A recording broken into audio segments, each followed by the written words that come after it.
నమస్కారం. ఇది సంగతికి స్వాగతం. ఉన్న ఊరు కన్న తల్లితో సమానం. అందుకే పుట్టిన గడ్డ రుణం తీర్చుకునేందుకు చాలామంది వివిధ రూపాల్లో తమ వంతు ప్రయత్నాలు చేస్తుంటారు. కృష్ణా జిల్లా చల్లపల్లికి చెందిన ఓ వైద్యుడు కొంచెం భిన్నంగా ఆలోచించారు.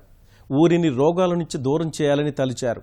పరిసరాల పరిశుభ్రతతోనే ఆరోగ్యవంతమైన సమాజం తయారవుతుందని గట్టిగా నమ్మి ఆ దిశలోనే కృషి చేశాడు.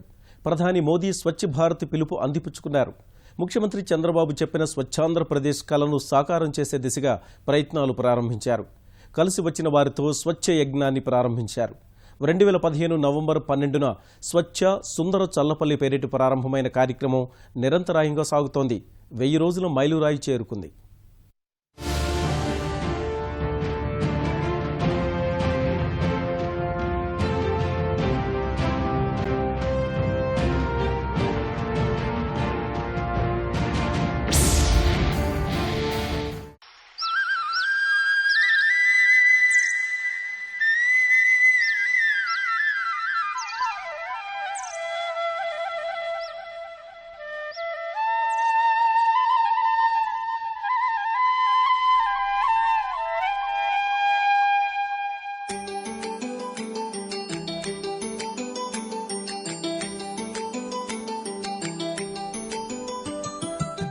పీకల్లోతు మురుగునీటిలో దిగి శుభ్రం చేస్తున్న వీరెవరూ పారిశుద్ధ్య కార్మికులు కాదు.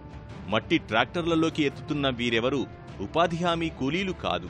కంపు కొట్టే డంపింగ్ యార్డును బాగు చేస్తున్న వీరిలో దినసరి కూలీలు లేరు. ఉన్న ఊరి కోసం, పరిసరాల పరిశుభ్రత కోసం, రోగాలు లేని సమాజం కోసం, అందమైన రహదారుల కోసం శ్రమిస్తున్న వీరంతా స్వచ్ఛ చల్లపల్లి కార్యకర్తలు. వైద్యుడంటే వచ్చిన రోగాల్ని నయం చేయడమే కాదు, వ్యాధులు రాకుండా చూడాల్సిన బాధ్యతను మోసేవాడు. చాలామంది రెండో బాధ్యత మర్చిపోయారు. చెల్లపల్లికి చెందిన డాక్టర్ దాసరి రామకృష్ణ ప్రసాద్ మాత్రం రోగాలు రాకుండా చేయడమే ప్రథమ కర్తవ్యంగా భావించారు. జనవిజ్ఞాన వేదిక ద్వారా ప్రజల్లో అవగాహన కార్యక్రమాలు నిర్వహించేవారు. పరిసరాల పరిశుభ్రతపై ప్రజల్లో అవగాహన పెంచాలని చూసినా పెద్దగా ఫలితాలు రాలేదు. ఇంట్లో చెత్తను రోడ్లపై వేయటం, మురుగు కాల్వల్ని దుర్గంధభరితంగా చేయటం, బహిరంగ మలమూత్ర విసర్జన ఇవన్నీ కూడా అనారోగ్యాన్ని పెంచి పోషించేవే. అలాంటి వాతావరణాన్ని మార్చేందుకు తాను ఉంటున్న వీధిలో బహిరంగ మల విసర్జనకు వ్యతిరేకంగా ఉద్యమం చేపట్టారు. తెల్లవారుజామున 4 గంటల నుంచే ఆ మార్గంలో కాపలా కాసి చెంబు పట్టుకుని వచ్చిన వారికి నమస్కారం పెట్టి అలా చేయడం తప్పని కౌన్సిలింగ్ ఇవ్వటం ప్రారంభించారు. ఫలితం జనం అటువైపు రావటం మానివేశారు. ఈ ప్రవర్తన గ్రామమంతా వస్తే బాగుంటుందని డిఆర్కే ప్రసాద్ భావించారు. అదే సమయంలో ప్రధాని మోదీ స్వచ్ఛ భారత్ కార్యక్రమం ప్రారంభించారు. రాష్ట్రంలో స్వచ్ఛాంధ్రప్రదేశ్ మొదలైంది. ఈ క్రమంలో ఓ రోజు శాసనసభ ఉపసభాపతి మండలి బుద్ధప్రసాద్ చెల్లపల్లికి వచ్చి స్వచ్ఛ భారత్ సమావేశం నిర్వహించారు. స్వచ్ఛ ఉద్యమంలో ఎవరు పాల్గొంటారని అడిగినప్పుడు తన వంతుగా రోజూ గంటసేపు కేటాయిస్తానన్నారు డాక్టర్ ప్రసాద్. ఆ తర్వాతి రోజు తెల్లవారుజామున 4 గంటలకు లేచి ఓ వీధిని శుభ్రం చేయడం ప్రారంభించాడు. తన భార్య పద్మావతితో పాటు కొందరు జనవిజ్ఞాన వేదిక కార్యకర్తలు కలిసి వచ్చారు. అలా 2015 నవంబర్ 12న ప్రారంభమైన స్వచ్ఛ కార్యక్రమం ప్రతిరోజు కొనసాగుతోంది. స్వచ్ఛ సుందర చెల్లపల్లి కోసం వీరు చేస్తున్న పనికి మరికొందరు విద్యావంతులు తోడయ్యారు. మంచి పని చేస్తున్నారు కదా అనే అభిప్రాయం జనంలోకి వెళ్లేసరికి క్రమంగా కార్యకర్తల సంఖ్య పెరగసాగింది. అప్పుడు గ్రామ పంచాయతీ సర్పంచ్, ఎంపీటీసీ, జెడ్పీటీసీ ఇలా అందరూ కలిసి వచ్చారు. మన ప్రయత్నం మనం చేయాలి. ఈ నాగరికతని పెంచడానికి ఇంత వెనకబడి ఉండాల్సిన అవసరం మనకు లేదు. ఇంత దరిద్రంగా బతకడానికి మనకు అవసరం లేదు. మన దేశానికి డబ్బులు లేక కాదు, మన మైండ్ సెట్ సరిగ్గా లేదు శుభ్రత విషయంలో అనే ఉద్దేశం మాకుండి మన ప్రయత్నం మనం చేద్దాం కదా అని మొదలుపెట్టి 1 సంవత్సరం పాటు ఈ ఉద్యమం చేద్దామని మొదలుపెట్టాం. కానీ ఇంత దూరం దాకా ప్రయాణిస్తామని చెప్పేసి మేము అనుకోలేదు. ఏ పనైనా సరే ముందు స్టార్ట్ చేసిన తర్వాత అది ఎంత నీట్గా, ఎంత అందంగా వస్తే బాగుంటుంది అనేది నాకు ఒక సాటిస్ఫాక్షన్ లెవెల్ ఉంటుంది. అది రీచ్ అయ్యే వరకు నేను చాలా కష్టపడి ఇప్పుడు ఆ పనులన్నింటిలో ఎక్స్పర్టైజ్ సాధించా. నా కింద ట్రైనీస్గా కూడా కొంతమందిని వేసుకుని ఇలా చేయాలని చెప్పే స్థాయికి నేను ఎదిగా. సో అన్ని రకాల పనులు అంటే పార, పలుగు, కొడవలి, ఈ ఇన్స్ట్రుమెంట్స్ని వాడటం అనేది బాగా అలవాటైపోయింది. ఈ మార్పు అనేది ప్రతి ఒక్కళ్ళలోనూ మనం గమనిస్తున్నాం. అయితే 90% మేము అచీవ్ చేసామని అనుకుంటున్నాం. ఎందుకంటే కూడా ప్రతి ఒక్కళ్ళ షాప్లో కానీ హౌస్ హోల్డ్ కానీ ప్రతి ఒక్కళ్ళ నుంచి కూడా మార్పు గమనిస్తున్నాం. చెత్త ఇవ్వడంలో మొదట కొంచెం ఇబ్బంది పెట్టినప్పటికీ కూడా ప్రతి ఒక్కళ్ళు కూడా ఇప్పుడు మన ట్రక్కు 6 ఇళ్ల ముందుకు వెళ్ళినప్పుడు వాళ్ళు బాగా సహకరిస్తున్నారు. అదేవిధంగా మేము కూడా ప్రాంతాల వారీగా డివైడ్ చేసుకుని మా కార్యకర్తలందరం కూడా ఎవరి ప్రాంతాల వాళ్ళు కూడా చేయాలనే ఉద్దేశంతో ఇప్పటికి మోటివేషన్ వచ్చింది. ఉదయాన్నే లేవటం, అపరిశుభ్రంగా ఉన్న వీధిని ఎంచుకొని బాగు చేయడం దినచర్యలో భాగమైంది. వర్షం వచ్చినా, పిడుగులు పడినా స్వచ్ఛ కార్యక్రమం మాత్రం ఆగదు. ఎంతమంది వస్తే అంతమంది పని కొనసాగిస్తారు. తెల్లవారేసరికి వీరి పని పూర్తయిపోతుంది.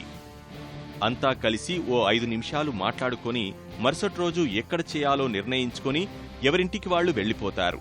ఇలా స్వచ్ఛ చెల్లపల్లి ఉద్యమంలో 6 ఏళ్ల చిన్నారుల నుంచి 6 పదులు దాటిన వృద్ధుల వరకు భాగస్థులయ్యారు. కేవలం స్వచ్ఛతకే పరిమితమైతే దాని ఫలితాలు అంతగా కనిపించవు. ఈ విషయాన్ని డాక్టర్ పద్మావతి గుర్తించారు. అందుకోసం పార్కులను పెంచడం ప్రారంభించారు. చెల్లపల్లి గ్రామంలోకి ప్రవేశించే 4 మార్గాలను ఇరువైపులా మొక్కలతో సుందరీకరించారు. అందమైన టైల్స్ వేశారు. గ్రామంలోకెల్లా అపరిశుభ్రత నెలకొన్న ప్రాంతాలను గుర్తించి అక్కడ కూడా మొక్కలు పెంచారు. నీరు పోసి పెంచడంతో పాటు వాటిని కాపాడే బాధ్యతను తీసుకున్నారు. ఒకప్పుడు అటూ ఇటూ మురుగునీటితో దారుణంగా ఉన్న రహదారులు ఎంతో అందంగా తయారయ్యాయి. ఆ తర్వాత చెల్లపల్లి ఆర్టీసీ బస్టాండ్ని పూర్తి స్థాయిలో సుందరీకరించారు. గ్రామంలోని ఎన్టీఆర్ పార్క్ సైతం స్వచ్ఛ చెల్లపల్లి కార్యకర్తల శ్రమకు ముగ్ధ మనోహరంగా తయారైంది. బహిరంగ మల విసర్జన అరికట్టే క్రమంలో గ్రామంలో అందరికీ మరుగుదొడ్లు నిర్మించేలా శ్రమించారు. ప్రభుత్వం మంజూరు చేసిన డబ్బులు సరిపోకపోతే మిగతా డబ్బులు సమకూర్చారు. అసలు మంజూరు కాని వారికి పూర్తిగా భరించి మరుగుదొడ్లు కట్టించారు. ఇతర ప్రాంతాల నుంచి వచ్చే వారి కోసం 4 ప్రాంతాల్లో మరుగుదొడ్లు నిర్మించాలని సంకల్పించారు. 2 చోట్ల నిర్మాణం పూర్తి కాగా మరో 2 చోట్ల త్వరలోనే పనులు ప్రారంభించనున్నారు.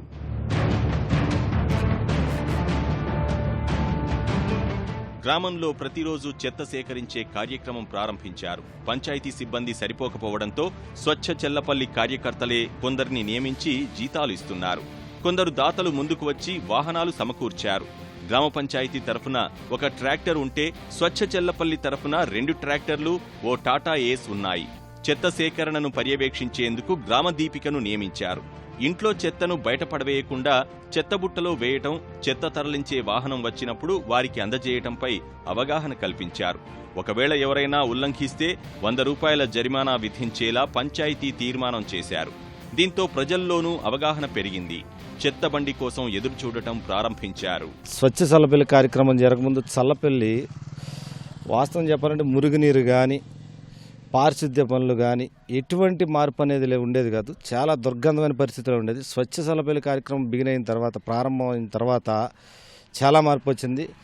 ఇదే ప్రస్తుతం నేను నిలబడున్న రోడ్డు అయితే చల్లపల్లి మొత్తానికి బహిరంగ మల విసర్జన అంటూ సింబాలిక్ అంటూ ఉంటే ఈ 1వ వార్డులోని ఈ డొంక రోడ్డే.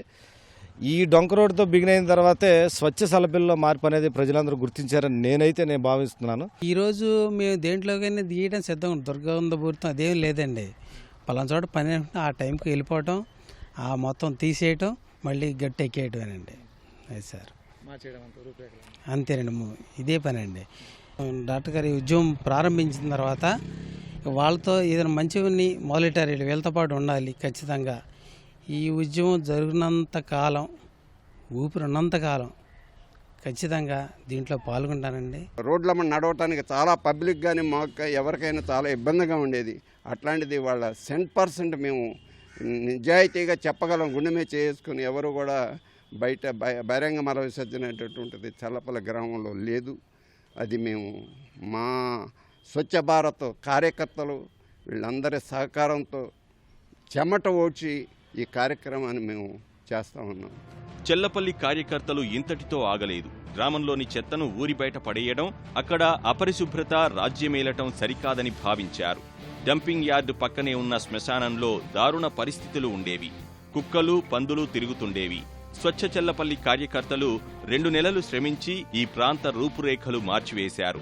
అక్కడ అందమైన పార్కును సృష్టించారు. డంపింగ్ యార్డుకు వచ్చిన చెత్త నుంచి ఎరువులు తయారు చేయడం ద్వారా ఆదాయం పొందేలా చర్యలు చేపట్టారు. వర్మీ కంపోస్ట్ యూనిట్లు సిద్ధం చేస్తున్నారు. డంపింగ్ యార్డు కూడా అందంగా ఉంచేలా చర్యలు మొదలుపెట్టారు. కడియం నుంచి భారీగా మొక్కలు తెప్పించి నాటుతున్నారు. ఇలా చెత్త తయారైనప్పటి నుంచి అది సద్వినియోగం అయ్యే వరకు ఓ శాస్త్రీయమైన విధానాన్ని పాటిస్తున్నారు. అలానే గ్రామంలో సరైన డ్రైనేజ్ వ్యవస్థ లేకపోవడం సమస్యగా ఉన్నట్లు గుర్తించారు. ముందు తాము ఉంటున్న వీధిలో భూగర్భ డ్రైనేజీని సొంత ఖర్చులతో నియమించారు. డ్రైనేజ్ ఉన్నట్లే తెలియకుండా చేసేలా పచ్చదనం పెంచారు. అది చూసిన మంత్రి అయ్యన్న పాత్రుడు గ్రామంలో భూగర్భ డ్రైనేజ్ ఏర్పాటుకు ప్రభుత్వం తరఫున నిధులు మంజూరు చేస్తానని హామీ ఇచ్చారు. తొలి దశలో గ్రామంలోని కమ్యూనిస్టు బజార్లో భూగర్భ డ్రైనేజ్ ఏర్పాటయింది. గ్రామమంతా కూడా భూగర్భ డ్రైనేజ్ ఏర్పాటు చేసేలా అధికారులు చర్యలు చేపట్టారు. నిధులు సరిపోని చోట గ్రామస్తులు స్వచ్ఛ చెల్లపల్లి కార్యకర్తలు కొంత జమ చేసి పనులు చేస్తున్నారు. ఇలా గ్రామంలో స్వచ్ఛ కార్యక్రమాలు చేపట్టే క్రమంలో చాలా మంది తమ సమయంతో పాటు ధనాన్ని వెచ్చించారు. డాక్టర్ పద్మావతి తన బంగారు నగల్ని అమ్మేసి మరీ స్వచ్ఛ కార్యక్రమాలకు ఉపయోగించారు. నగలు ధరించడం తనకు పెద్దగా ఇష్టం ఉండదని, వాటిని అమ్మి సమాజం కోసం వెచ్చించడం మంచిదే కదా అనేది ఆమె సమాధానం. ఈ స్వచ్ఛ కార్యక్రమాలు ప్రారంభించినప్పటికీ ఇప్పటికీ గ్రామంలో చాలా మార్పు వచ్చింది. భౌతికంగా కంటే ప్రజల ఆలోచనల్లో మార్పు రావడం పెద్ద విజయంగా డాక్టర్ ప్రసాద్ చెబుతారు. ఆ ఆలోచనను భవిష్యత్ తరాలు కొనసాగిస్తే స్వచ్ఛత విషయంలో దేశంలోనే తమ గ్రామం ఆదర్శంగా నిలుస్తుందని వీరి నమ్మకం. మాకు ఓర్పే నేర్పారు. ఎవరికి మేము ఎక్కడా కూడా దురుసుగా ఎక్కడ పని చేయడానికి లేదండి. ఒక రాజకీయం రావటానికి లేదు, ఒక మతం రావటానికి లేదు, ఒక కులం రావటానికి లేదు.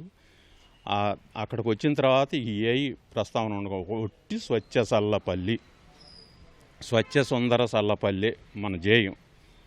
ఆ జేయం కోసమే పనిచేయటం మొదలు పెట్టేశామండి. కంటిన్యూగా ఒక్కరోజు కూడా మిస్ అవ్వట్లేదండి.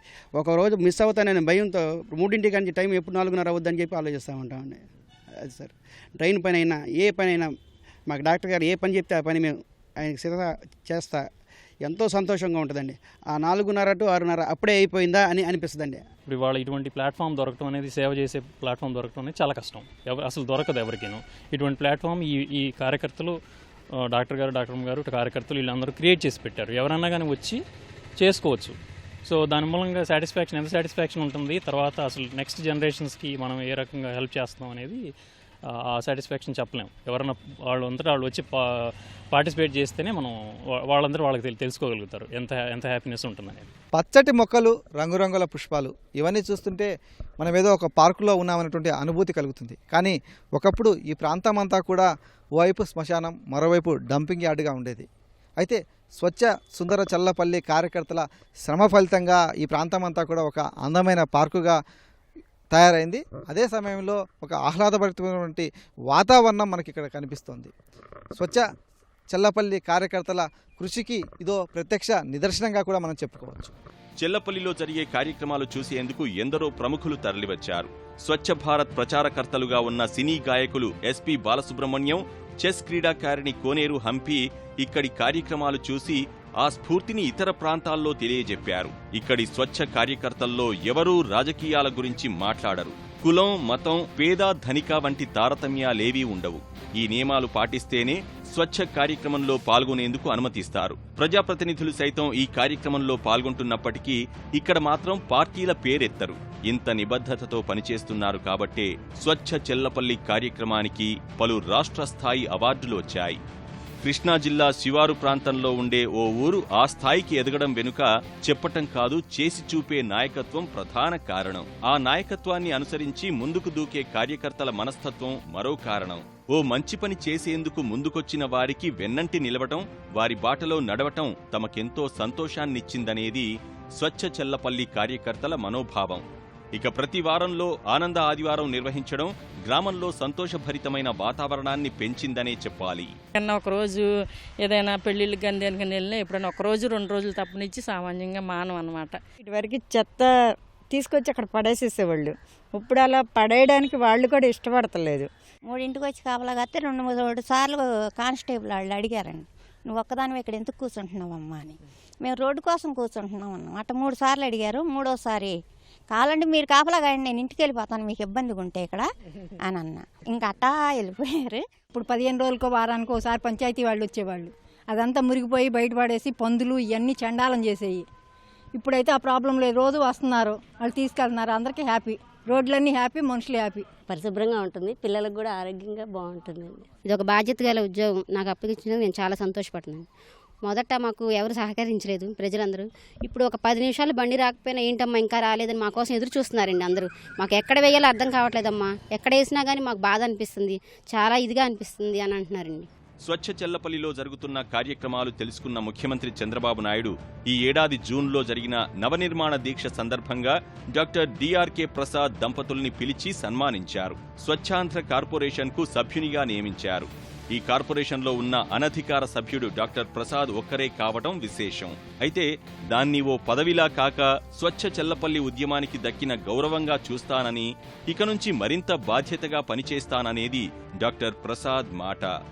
1000 మైళ్ళ ప్రయాణమైన ఒక్క అడుగుతోటే మొదలవుతోంది. అదే కోవలో స్వచ్ఛ చెల్లపల్లి ఉద్యమం కూడా ఒకప్పుడు ఒకరిద్దరితోనే మొదలై ఆ తర్వాత వందలాది మంది కార్యకర్తలని, వేలాది మంది గ్రామస్తుల్ని సమీకరించుకుంది. త్వరలో ముఖ్యమంత్రి చంద్రబాబు నాయుడు కూడా ఈ గ్రామాన్ని సందర్శించి స్వచ్ఛ స్ఫూర్తిని రాష్ట్రమంతటా విస్తరింప చేయాలనేటువంటి ఆలోచనలో కూడా ఉన్నారు. అతి త్వరలోనే ప్రధాని మోడీ కూడా తమ గ్రామానికి వచ్చేలా చేయాలని, అందుతగ్గ ప్రణాళికలు స్వచ్ఛ ఉద్యమానికి సంబంధించినటువంటి కార్యక్రమాన్ని కూడా చేస్తామని చెప్పేసి వారు స్పష్టం చేస్తున్నారు. కెమెరామెన్ ఏఎన్ఆర్తో పూర్ణచంద్రశేఖర్, ఈటీవీ న్యూస్, చల్లపల్లి, కృష్ణా జిల్లా.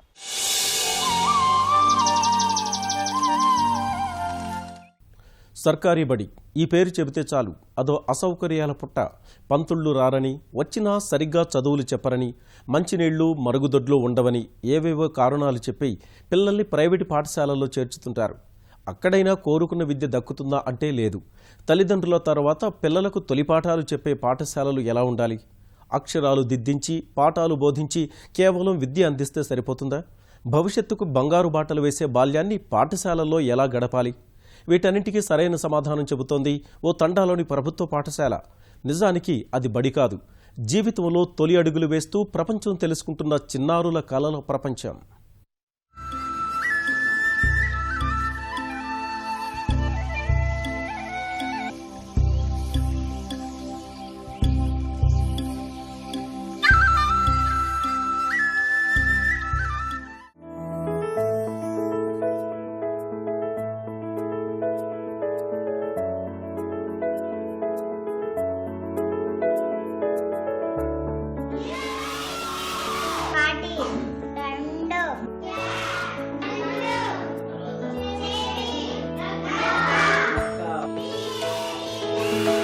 ఇది మహబూబ్నగర్ జిల్లా జడ్చర్ల మండలం చౌటగడ్డ తండాలోని ప్రభుత్వ ప్రాథమిక పాఠశాల.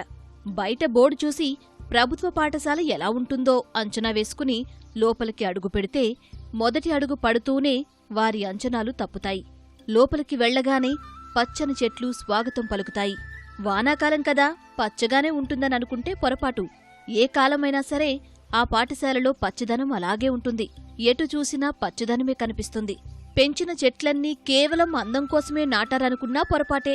పాఠశాల ఆవరణలో పండ్లు, పూలు, కూరగాయలు, ఆకుకూరలు అన్ని రకాలు అందుబాటులో ఉంటాయి. రంగుల పూలు కనువిందు చేస్తే కాంక్రీట్ అరణ్యంలో తలదాచుకోలేని పిచ్చుకలు, అందమైన పక్షుల కిలకిలరావాలు వీణుల విందు చేస్తాయి.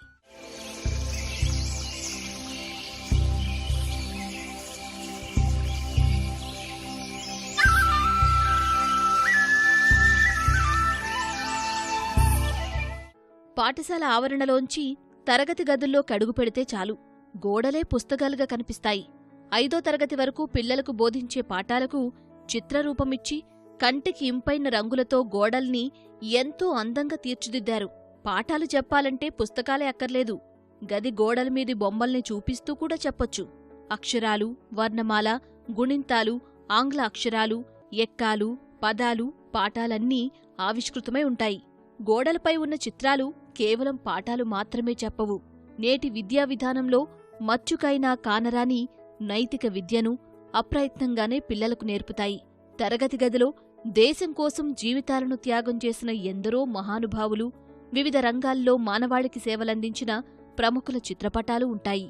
తీరిక దొరికినప్పుడల్లా గోడలపై కనిపించే ప్రముఖులు, వారి పేర్లు, విశేషాలు తెలుసుకునే ప్రయత్నం చేస్తారు విద్యార్థులు.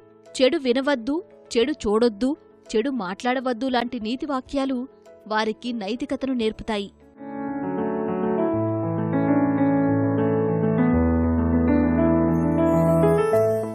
అక్కడి విద్యాబోధన అన్ని పాఠశాలల్లో మాదిరి ఉండదు.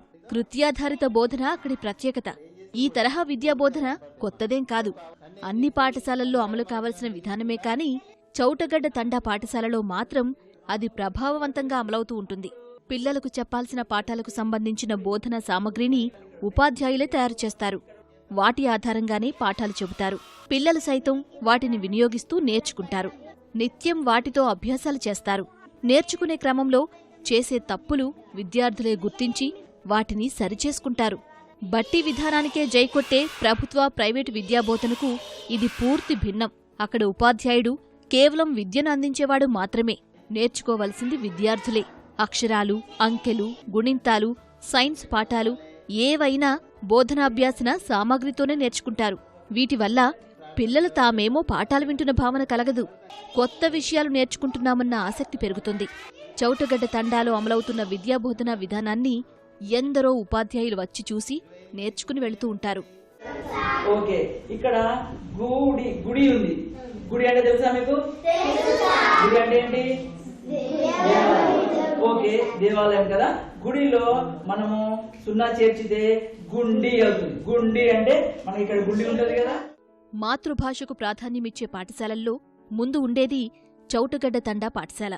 తల్లి భాషలో పట్టు సాధించగలిగిన విద్యార్థులే ఏ భాషలోనైనా రాణించగలరని ఆ పాఠశాల ఉపాధ్యాయులు గట్టిగా నమ్ముతారు.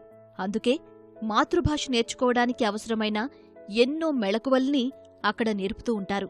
అక్షరాలు, వాటి కూర్పు, పదాలు, అర్థాలు, నానార్థాలు, సామెతలు, అక్షరాల్లో గమ్మత్తులు, ప్రాస, జాతీయాలు, పదవిన్యాసాలు, నీతి కథలు, పిల్లల గేయాలు, సూక్తులు తెలుగులోనే చక్కగా నేర్పిస్తారు. నేర్పడమంతా పాఠాలు నేర్చుకున్నట్లే ఉండదు, ఆటలాడుతున్నట్లుగానే ఉంటుంది. అందుకే తెలుగుపై అక్కడి విద్యార్థులు ప్రత్యేకమైన ఆసక్తి చూపుతారు.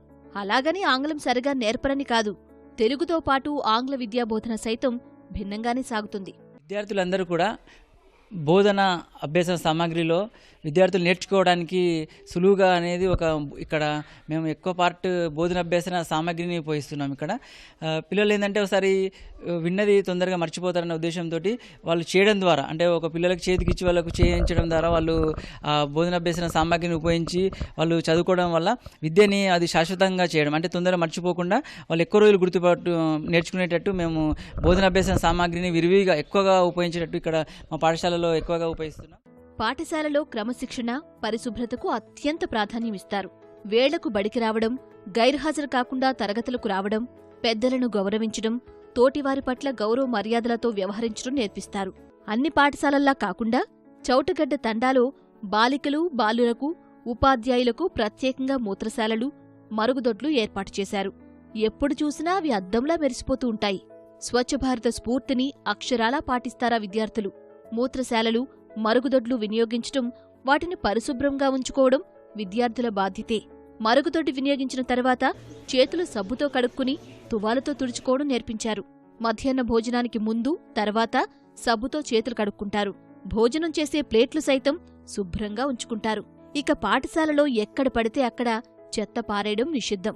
ప్లాస్టిక్, పేపర్ కోసం పొడి చెత్త బుట్ట, ఆహార వ్యర్థాలు, ఇతర అవసరాల కోసం తడి చెత్త కుండీలు అందుబాటులో ఉన్నాయి. పొడి చెత్తను వారానికోసారి కాల్చివేస్తారు. తడి చెత్తను ఎరువుగా మార్చి మొక్కలకు వేస్తారు. నిత్యం స్నానం చేయడం, ఉతికిన దుస్తులు ధరించడం, తల దువ్వుకోవడం నిత్యం తనిఖీ చేస్తారు. అలా లేనివారిని గుర్తించి కౌన్సిలింగ్ ఇస్తారు. వారానికోసారి గోళ్లు కత్తిరించుకునే కార్యక్రమం తప్పనిసరిగా ఉంటుంది. పిల్లలు ఎంత ఆరోగ్యంగా ఉంటే పిల్లలంత ప్రభావవంతంగా ఉండి చదువులో రాణిస్తారనేటువంటిది అందరికీ తెలిసిన విషయం. దానికోసం పిల్లలందరూ ఆ అంశాల లోపల ఇన్వాల్వ్ కావడం కోసం మా పాఠశాల లోపల బాలల క్యాబినెట్ ఏర్పాటు చేసుకోవడం జరిగింది. నీటి పొదుపులోనూ చౌటగడ్డ తండా అన్ని పాఠశాలలకు ఆదర్శంగా నిలుస్తోంది. పాఠశాల భవనంపై పడ్డ వాననీటిని శుభ్రపరిచి మొక్కలకు, మూత్రశాలలు, మరుగుదొడ్లు, చేతులు శుభ్రం చేసేందుకు వినియోగిస్తున్నారు. ఎక్కువగా వర్షం పడితే ఆ నీళ్లను సంపులో నిల్వ ఉంచుకుని తర్వాత వాడుతారు. బోరుబావిలో నీటిని శుద్ధి చేసి తాగేందుకు వినియోగిస్తున్నారు. ఆఖరికి చేతులు, ప్లేట్లు కడిగే నీటిని సైతం వృధాగా పోనివ్వరు. పాఠశాల ఆవరణలో కురిసిన వర్షపు నీటి కోసం 2 ఇంకుడు గుంతలు నిర్మించారు. పిల్లల్లో నాయకత్వ లక్షణాలు పెంపొందిస్తూ వారిలో బాధ్యతలు నిర్వర్తించే సామర్థ్యాలను పెంపొందించేందుకు బళ్ళో బాలల కమిటీలు పనిచేస్తూ ఉంటాయి. విద్య, పర్యావరణ కమిటీ, ఆహార, ఆరోగ్య కమిటీ ఇలా 5-6 కమిటీలు వేసి చురుకైన పిల్లల్ని వాటికి మంత్రులుగా నియమిస్తారు.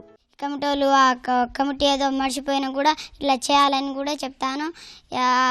చెత్తలు తడి చెత్త అవి కమిటీలను కూడా ఇట్లా చేయకుండా కూడా నేను చెప్తా సార్. నేను ఏమేం పనులు చేస్తాను ఇప్పుడు చెప్తాను. గ్రంథాల పుస్తకాలు ఇస్తాను, గ్రంథాల పుస్తకాలు చదివిస్తాను, టీఎల్ఎంని జాగ్రత్త చేసుకుంటాను. రోజు పొద్దున వచ్చి సూక్తులు నేటి ప్రశ్నలు రాస్తాం. వారానికి ఒకసారి గోళ్ళు కత్తిరించుకుంటాం. ఇంకా శనివారం బాలల సభ పెట్టుకుంటాం. టాయిలెట్స్ అన్ని క్లీన్గా పెట్టుకుంటాం. భావి భారత పౌరుల్ని బాల్యంలోనే ఉత్తమ పౌరులుగా తీర్చిదిద్దడంలో, చదువులోనూ వారిని రాణించేలా చేయడంలో చౌటగడ్డ తండా ప్రాథమిక పాఠశాల దేశానికే ఆదర్శంగా నిలుస్తోంది. కానీ అదంతా చేసింది ప్రభుత్వమో స్వచ్ఛంద సంస్థో కాదు, కేవలం ఒక్క ఉపాధ్యాయుడు. వృత్తి పట్ల నిబద్ధత కలిగిన ఉపాధ్యాయుని చొరవ చౌటగడ్డ తండా పాఠశాలను దేశానికి ఆదర్శంగా నిలిచేలా చేసింది. 2004లో అక్కడ ప్రభుత్వ పాఠశాలను ఏర్పాటు చేశారు. 2009లో ఆ పాఠశాలకు ప్రధానోపాధ్యాయునిగా నియమితులయ్యారు నరేంద్ర. అప్పుడు అక్కడ ఉన్నది ప్రహారీ గోడలేని ఒకే ఒక గది. పాఠశాలలో విద్యార్థుల సంఖ్య కూడా నామమాత్రమే. అంతా ప్రైవేటు పాఠశాలకు వెళ్లిపోయేవారు. స్తోమతలేని వాళ్లు ఈ బళ్ళో చదివేవారు. పాఠశాల రూపురేఖల్ని మార్చాలని భావించిన నరేందర్ సుమారు ₹1,50,000 పాఠశాల కోసం వెచ్చించారు. ప్రభుత్వమే అదనపు తరగతి గది, ప్రహారీ గోడ మంజూరు చేయగా దాతల సహకారంతో బాలికలకు, బాలులకు ప్రత్యేకంగా మరుగుదొడ్లు, మూత్రశాలలు నిర్మించారు. మొక్కలు పెరిగేందుకు అనువుగాని చోట నేలలో ఎరువులు వేస్తూ ఉద్యానవనాన్ని పెంచారు. తోటి ఉపాధ్యాయుడు జగదీశ్వర్రెడ్డి, గ్రామంలోని యువత, తల్లిదండ్రులు ఆయన ప్రయత్నానికి సహకరించారు. ప్రస్తుతం చౌటగడ్డ తండా నుంచి ఎవరూ ప్రైవేటు పాఠశాలలకు వెళ్లరు. చుట్టుపక్కల తండా నుంచి సైతం పిల్లలు అక్కడకు వచ్చి చేరుతున్నారు. నరేందర్ లాంటి ప్రభుత్వ ఉపాధ్యాయులు ప్రతి బడికి ఉండాలి. చౌటగడ్డ తండాలో అమలవుతున్నటువంటి విద్యా బోధన పద్ధతులు ప్రతి సర్కారు బడిలోనూ అమలవ్వాలి. అందుకు ప్రభుత్వ ఉపాధ్యాయులు కాస్త చొరవ చూపాలి. ప్రభుత్వం సైతం తన వంతు సాయం చేయాలి. అలా చేస్తే ప్రతి మారుమూల గ్రామంలో ఉన్నటువంటి ప్రాథమిక పాఠశాల నిజంగానే చిన్నారులకు ఒక బంగారు కలలోకంగా మార్పు వస్తుంది. కెమెరామెన్ శ్రీనివాస్తో స్వామి కిరణ్, ఈటీవీ న్యూస్, మహబూబ్నగర్. మరిన్ని విభిన్న అంశాలతో మరో ఇదే సంగతిలో కలుసుకుందాం. నమస్కారం.